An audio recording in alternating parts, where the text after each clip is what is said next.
네, 많은 분들이 또 도와주시고 또 기도해 주시고 관심 가져주셔서 어린이날 축제를 잘 마쳤습니다.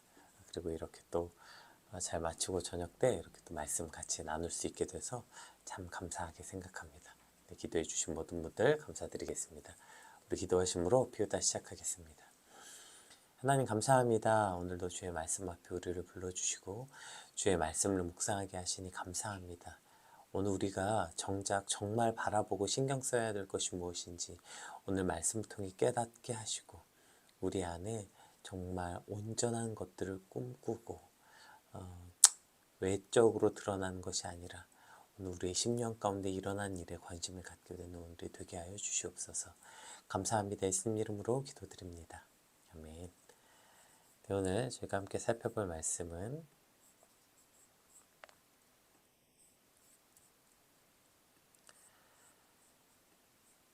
사무엘하 14장 25절에서 33절까지 말씀입니다.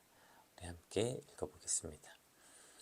온 이스라엘 가운데에서 압살롬같이 아름다움으로 크게 칭찬받는 자가 없었으니 그는 발바닥부터 정수리까지 흠이 없음이라. 그의 머리털이 무거움으로 연말마다 깎았으며 그의 머리털을 깎을 때에 그것을 달아본즉 그의 머리털이 왕의 저울로 200세겔이었더라. 압살롬이 아들 셋과 딸 하나를 낳았는데 딸의 이름은 다말이라. 그는 얼굴이 아름다운 여자더라. 압살롬이 이태 동안 예루살렘에 있을 때 왕의 얼굴을 보지 못하였으므로 압살롬이 요압을 왕께 보내려 하여 압살롬이 요압에게 사람을 보내 부르되 그에게 오지 아니하고 또다시 그에게 보내며 오지 아니하는지라. 압살롬이 자기 종들에게 이르되 보라, 요압의 밭이 내 밭 근처에 있고 거기 보리가 있으니 가서 불을 지르라 하니라. 압살롬의 종들이 그 밭에 불을 질렀더니 요압이 일어나 압살롬의 집으로 가서 그에게 이르되 어찌하여 내 종들이 내 밭에 불을 질렀느냐 하니 압살롬이 요압에게 대답하되 내가 일찍이 사람을 내게 보내 너를 이리로 오라고 청한 것은 내가 너를 왕께 보내 아뢰게 하기를 어찌하여 내가 그 술에서 돌아오게 되었나이까. 이때까지 거기에 있는 것이 내게 나았으리이다 하려 함이로다. 이제 내가 나로 하여금 왕의 얼굴을 볼 수 있게 하라. 내가 만일 죄가 있으면 왕이 나를 죽이시는 것이 옳으니라 하는지라. 압살롬이 왕께 나아가 그에게 아뢰매 왕이 압살롬을 부르니 그가 왕께 나아가 그 앞에 얼굴을 땅에 대어 그에게 절하매 왕이 압살롬과 입을 맞추니라. 아멘.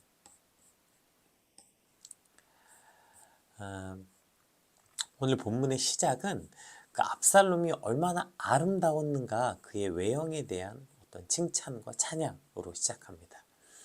네, 우리 25절, 26절 한번 같이 읽어보겠습니다.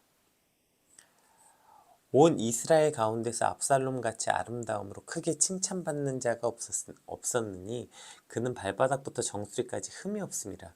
그의 머리털이 무거움으로 연말마다 깎았으며 그의 머리털 깎을 때에 그것을 달아본즉 그의 머리털이 왕의 저울로 200세겔이었더라. 압살롬같이 칭찬받는 아름다움, 그러니까 압살롬같이 크게 칭찬받는 자가 없었다. 아름다움으로 크게 칭찬받는 사람이 없었다는 것은 이스라엘 가운데 가장 아름다운 사람이었다는 최상급의 표현이죠. 그러니까 그의 빼어난 외모를 강조하고 있는 표현입니다. 심지어 발바닥부터 정수리까지 흠이 없는 아름다움을 가지고 있었대요. 이 얼마나 대단합니까? 또 당시 힘과 용기의 상징이었던 머리털의 무게가 이렇게 많이 나갔다. 이름으로써 사람들에게 그가 그냥 아름다운 것뿐 아니라 그 아름다움이 이렇게 힘과 용기가 대단한 것처럼 보여졌다는 것을 이제 오늘 본문에 기록하고 있는 것입니다. 이렇게 이스라엘 중에 가장 아름답고 힘과 용기가 있는 것처럼 보이는 그 압살롬의 외모. 자, 이러한 압살롬의 외모를 기록하고 난 다음에 바로 어떤 사건을 다루고 있냐면 28절에서 32절까지 말씀 한번 읽어보겠습니다.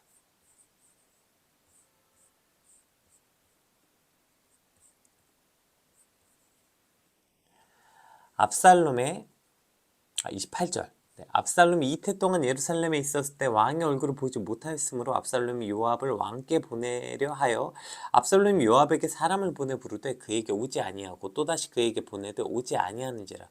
압살롬이 자기 종들에게 이르되 보라, 요압의 밭이 내 밭 근처에 있고 거기 보리가 있으니 가서 불을 지르라 하니라. 압살롬의 종들이 그 밭에 불을 질렀더니 요압이 일어나 압살롬의 집으로 가서 그에게 이르되 어찌하여 내 종들이 내 밭에 불을 질렀느냐 하니 압살롬이 요압에게 대답하되 내가 일찍이 사람을 내게 보내 너를 이리로 오라고 청한 것은 내가 너를 왕께 보내 아뢰게 하기를 어찌하여 내가 그 술에서 돌아오게 되었나이까. 이때까지 거기에 있는 것이 내게 나았으리이다 하려 함이로라. 이제는 내가 나로 하여금 왕의 얼굴을 볼 수 있게 하라. 내가 만일 죄가 있으면 왕이 나를 죽이는 것이 옳으니라 하는지라. 압살롬이 지금 예루살렘에 온 지가 2년이 지났는데 그 아버지인 다윗 왕이 자신의 얼굴을 보지 않고 그 2년 동안 이제 보지 않았다. 이것은 이제 많은 여러 주석에서는 가택연금과 비슷한 상태로 시간을 보냈다고 이제 추정합니다. 그러니까 요압이 지금 아버지하고 그러니까 압살롬과 다윗 사이를 개선하겠다고 지금 압살롬이 여기까지 불러놓고 이제 내가 만나자고 요청을 해도 못 들은 척해? 어떤 이런 지금 요압의 어떤 압살롬의 분노가 느껴지죠. 그래서 지금 압살롬이 종들이 시켜서 요압의 밭에 불을 지르는 사건이 이제 바로 그러니까 압살롬의 외모를 찬양한 다음에 요압의 밭에 불을 지르는 사건이 기록되어 있는 것입니다. 물론 여기에 이제 네가 나를 불러놓고 나를 이런 취급해? 이렇게 홧김에 지른 게 아니라 뭐 기분 나쁜 것도 물론 있었겠지만 지금 수단과 방법을 가리지 않고 요압이 지금 자기를 안 만나주니까 그럼 자기가 요압을 만나게 하기 위해서 요압의 밭에 불을 지른 거예요. 그래서 요압이 뛰어오게 한 거죠. 결국 자신의 목적을 위해서 남의 밭에 불을 지르는 것을 지금 서슴지 않고 또 어떻게든 네가 감히 날 무시해? 어떤 그런 보복의 개념도 들어있는 거죠. 그러니까 지금 압살롬은 굉장히 아름다운 사람이었고 그의 외모가 이스라엘 중에 가장 뛰어난 사람이었지만 그는 매우 잔인하고 무서운, 즉 자신의 목적을 위해서는 수단 방법을 안 가리는 사람이었다는 것을 기록하고 있는 거예요. 그러니까 이 두 가지 내용이 합쳐지면 이런 게 되는 거죠. 가장 아름다운 사람이었으나 자신의 목적을 위해서 수단 방법을 가리지 않는 악하고 잔인한 사람, 이게 바로 압살롬이었다는 것입니다. 왜 어릴 때 이제 제가 바깥에 나가려고 이제 거울 앞에 서서 막 옷도 보고 얼굴도 보고 이제 막 이러면 아버지가 이제 그런 제 모습을 보시면서 이런 얘기 하셨어요. 아니 그렇게 외모만 꾸미면 뭐하냐, 속사람이 아름다워야지, 이런 얘기를 종종 하셨거든요. 물론 이제 저희 아버지는 저와 다르게 아주 인격적이시기 때문에 뭐 그렇게 뭐 비꼬는 듯한 말투는 아니셨고요. 우리 아들은 참 잘생겼는데 그 내면도 아름다운 사람이었으면 좋겠다, 뭐 이런 식으로 얘기하셨던 것 같아요. 그때는 그게 그냥 잔소리 같고 저 무슨 말이야 뭐 이랬는데 시간이 지날수록 그 말이 얼마나 귀한 말씀이었는지, 즉 그리스도인에게 내면의 아름다움이라는 것이 얼마나 소중한 가치인지 깨닫게 되는 것 같아요. 오늘 압살롬은 발바닥부터 정수리까지 흠이 없이 아름다운 외모를 가진 사람이었다고 기록되어 있어요. 그리고 그 다음에 바로 어떠한 사람이라고 기록되어 있냐면 그러나 그 속은 악독함으로 가득 차 있는 압살롬이 이제 오늘 본문에 기록되어 있는 거죠. 따라서 오늘 본문은 오늘 우리에게 우리는 어떠한 사람인지 혹은 어떠한 사람이 되길 원하는지 묻고 있는 것 같아요. 무엇으로 칭찬받기를 원하는가? 이런 거죠. 오늘 압살롬은 아름다움으로 이스라엘에서 가장 크게 칭찬받는 사람이었대요. 그보다 더 큰 아름다움은 없었다는 거죠. 그러니까 이스라엘에게 아름다움으로 가장 인정받는 사람, 가장 칭찬받는 사람이었으나 그 압살롬의 내면은 목적을 위해서는 수단과 방법을 가리지 않는, 그냥 남의 밭에 불을 지르는 것을 조금도 주저하지 않는 그런 사람이었다고요. 그렇다면 외모의 아름다움으로 칭찬받지 않더라도 그 안에 아름다운 성품과 온유함으로 칭찬받는 자, 이것을 꿈꾸는 사람이 그리스도인이어야 되지 않겠어요? 이것이 그리스도인의 소망이 되어야 되지 않겠습니까? 제가 지금 오늘 이 말씀을 준비하는데 오늘 아침에 일어난 사건이 떠올랐어요. 이거 그냥 예화니까요. 아침에 제가 일어난 일을 그냥 얘기하는 거니까 노여워하지 말고 들으세요. 그래서 제가 오늘 이제 어린이 축제를 했죠. 오늘 비가 오고 뭐 사람도 정말 많이 왔거든요. 제가 이제 아침에 정신없이 본부석에서 일하고 있었는데 이제 제 건너편에 이제 저는 잘 모르는 성도님 다산 분이셔가지고 이제 제가 저는 이제 서울 성전을 섬기고 있고 그러다 보니까 이제 잘 모르는 성도님이셨는데 저를 막 부르시는 거예요. 그래서 제가 가봤더니 그 옆에 또 다른 분이 계시더라고요. 그러면서 이제 목사님 여기 옆에 계신 이분이 저한테 와서 저분이 누구냐고 물어봤다는 거예요. 저분은 저예요. 그래서 목사님이시잖아 이제 이랬더니 우리 교회에 저렇게 멋있는 목사님이 계셨냐고, 목사님이라고는 생각도 못했다고, 너무 멋있다고 뭐 이렇게 얘기해 주시더라고요. 그래서 제가 네네 이제 막 바쁘고 정신없으니까 감사합니다 이제 그렇게 하고 와서 이제 저는 본부석에서 계속 일을 했죠. 근데 이제 제가 몸이 100개여도 모자란 시간이었으니까 막 정신없이 이제 일하는데 그 공간이 굉장히 좁아요. 본부석이라는 게 넓지 않습니다.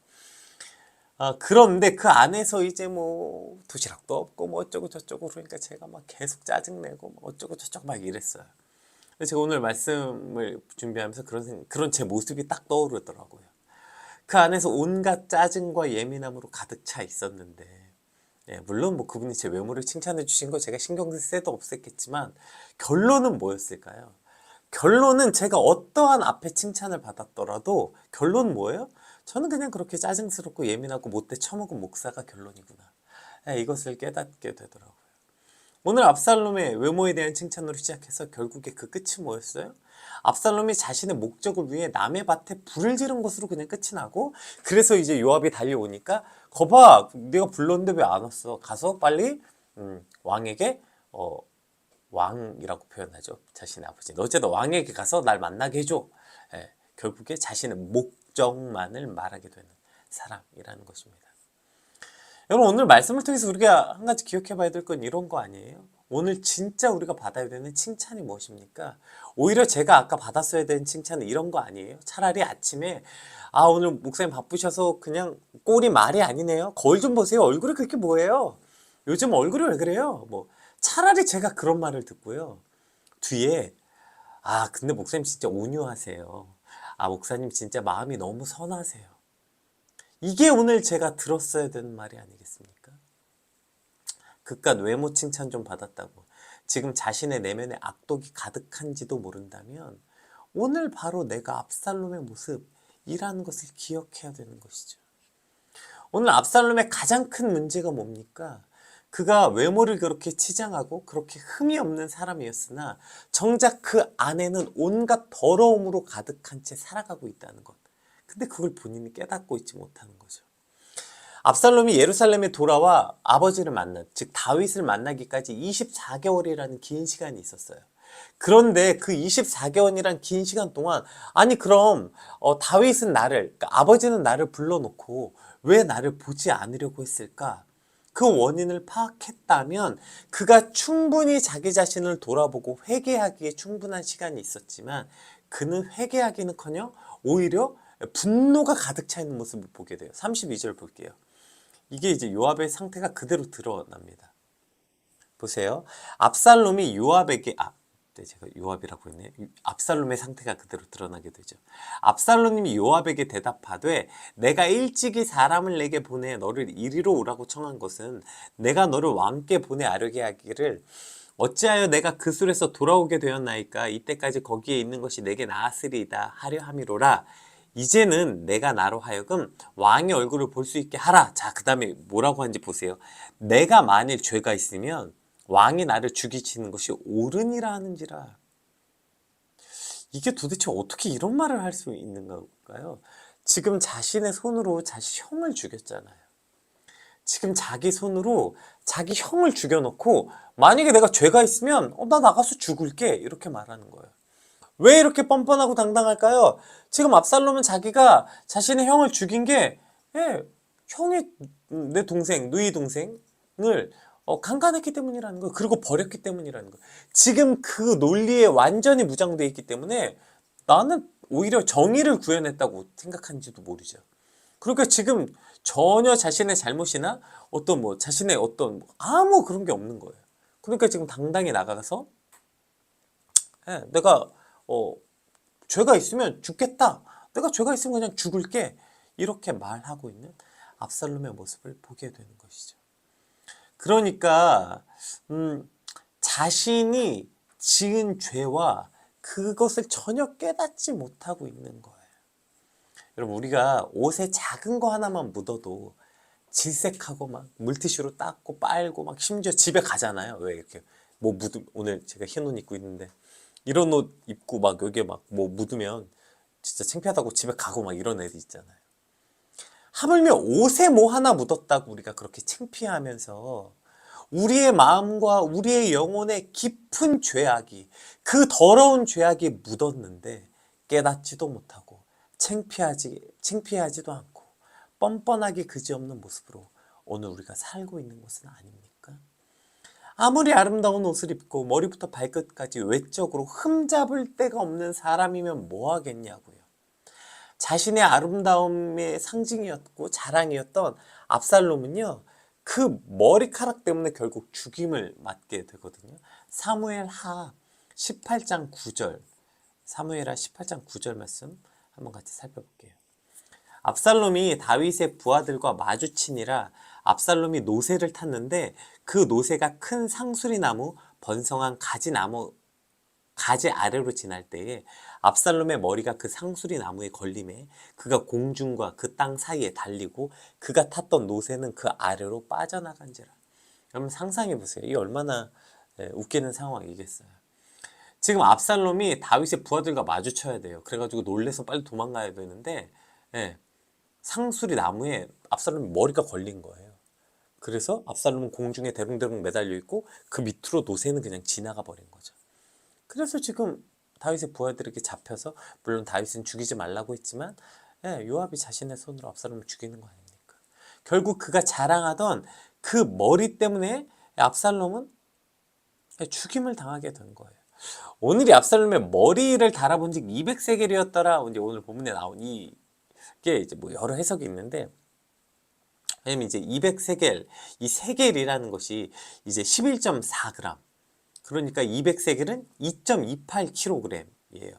그리고 당시 왕의 세겔이라는 것은 보통 세겔보다 2배나 무거운 것으로 추정했는데요. 그렇다면 압살롬의 머리카락이 4.56kg이나 됐다는 거예요. 그러니까 사실 이게 말이 안 되죠. 어떻게 머리카락이 4.56kg이 됩니까? 그래서 이제 유대 역사가 요세푸스에 따르면 당시에 왕자였던 압살롬은 왕족들의 관례대로 그 머리카락에 기름과 금가루를 뿌렸대요. 그래서 그러니까 생각해보세요. 머리에 기름을 발랐으니까 당연히 훨씬 무거웠겠죠. 게다가 거기에다 금가루까지 뿌렸으니 얼마나 무거웠겠어요. 그러니까 머리에 기름을 바르고 금가루를 뿌린 그 화려한 그 머리요, 그 자랑이었고 자신의 아름다운 외모의 상징과도 같았던 그 머리카락 때문에 압살롬은 오늘 죽임을 당하게 되었다는 거예요. 결국에 그 자신의 어떤 그 아름다운 화려한 그 머리, 그 자랑이었던 그 머리카락이 결국에 수치와 약점이 되었다는 것입니다. 오늘 이러한 어떤 헛된 자랑들, 외적인 거, 그것이 뭐 비단 외모뿐이겠습니까? 외적으로 바깥으로 드러나는 어떠한 칭찬들과 어떠한 자랑들, 그것에 집중하느라고 정작 내 영혼이 죽어가는 것을 깨닫지 못하고 있는 것은 아닙니까?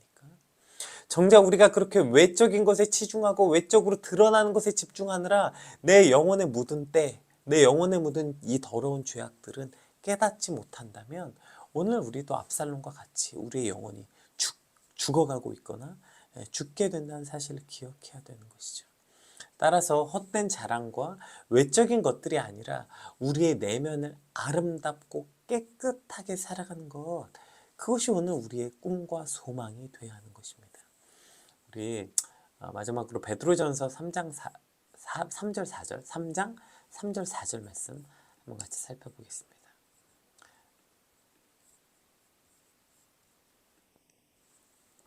너희의 단장은 머리를 꾸미고 금을 차고 아름다운 옷을 입는 외모로 하지 말고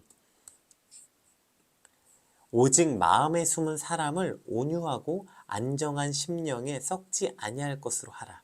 이는 하나님 앞에 값진 것이니라. 한 번만 더 읽어볼까요?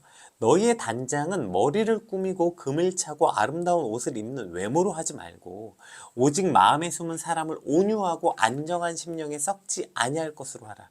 이는 하나님 앞에 값진 것이니라. 아멘. 오늘 이것이 우리가 이 땅을 살아가야 하는 방식이어야 하는 것이죠. 오늘 우리가 우리를 단장해야 되는 것은요, 머리를 꾸미고 금을 차고 아름다운 옷을 입는 외모를 단장하는 것이 아니라 정작 우리가 단장해야 되는 건 내 마음에 숨은 사람을 온유하고 썩지 아니할 선한 것으로, 그렇게 오늘 우리의 숨은 사람, 우리 안에 있는 마음을 단장하는 것, 이것이 오늘 그리스도인들의 단장이어야 하는 것입니다. 오늘 저와 여러분의 삶이 이와 같게 되길 주님의 이름으로 축복합니다. 오늘 우리의 삶이 머리를 꾸미고 금붙이를 달고 옷을 차려입고 이러한 거치장으로 하는 것이 아니라 썩지 않는 온유하고 정숙한 마음으로 속사람을 단장하는 삶, 이것이 오늘 저와 여러분의 삶이 되시길 주님의 이름으로 축복합니다. 우리의 외적인 것으로 칭찬받는 것이 아니라 우리의 속사람이 칭찬받는 것, 그것을 진짜 기뻐할 줄 알고 가치 있게 여기게 되는 오늘 우리의 삶이 되게 해달라고 우리 같이 받은 말씀 놓고 함께 같이 기도하겠습니다. 기도합시다.